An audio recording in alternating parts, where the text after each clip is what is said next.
আসসালামু আলাইকুম। Hello everyone, আজকে তোমাদের তৈরি করে দেখাবো মুরগি খিচুড়ি। আর এই খিচুড়িটা তৈরি করতে খুব বেশি সময়ের প্রয়োজন হয় না। আমি এখানে নিয়ে নিয়েছি 1.5 পার মতো চাল, আর মুগ ডাল আর মসুরি ডাল মিলে নিয়ে নিয়েছি 1 পা। আমি মুগ ডালটাকে আগে ভেজে নিয়েছিলাম। এরপরে এগুলোকে ভালো করে 2-3 বার করে ধুয়ে চালনিতে ছেঁকে নিব। চালটাকে ছেঁকে এরপরে আমি কড়াইতে দিয়ে দেব 1.5 কাপের মতো তেল। দিয়ে দিয়েছি 2টা বড় সাইজের পেঁয়াজ। এবার পেঁয়াজটাকে কিছুক্ষণ ভেজে নিব। পেঁয়াজটা যখন ভাজা হয়ে যাবে অল্প কিছুটা, তারপরে এর মধ্যে দিয়ে দেব স্বাদ মতো লবণ, দিয়ে দেব এখানে সামান্য একটু পানি। এরপরে এর মধ্যে দিয়ে দিয়েছি একটা টমেটো, আর দিয়ে দেব 2 টেবিল চামচ পরিমাণ আদা রসুন বাটা।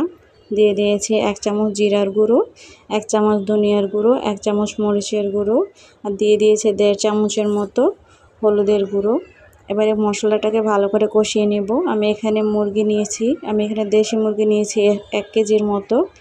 এবারে মুরগিটাকে মশলার মধ্যে কিছুক্ষণ কষিয়ে নেব।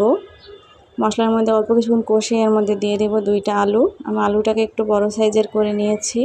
এবার মশলার মধ্যে যখন আলু আর মুরগিটা কষানো হয়ে যাবে সেই পর্যায়ে দিয়ে দেব আমি এখানে চাল আর ডাল ধুয়ে রাখাগুলো। এবারে চাল ডাল এগুলোকে আমি ভালো করে কিছুক্ষণ মিক্স করে নিব।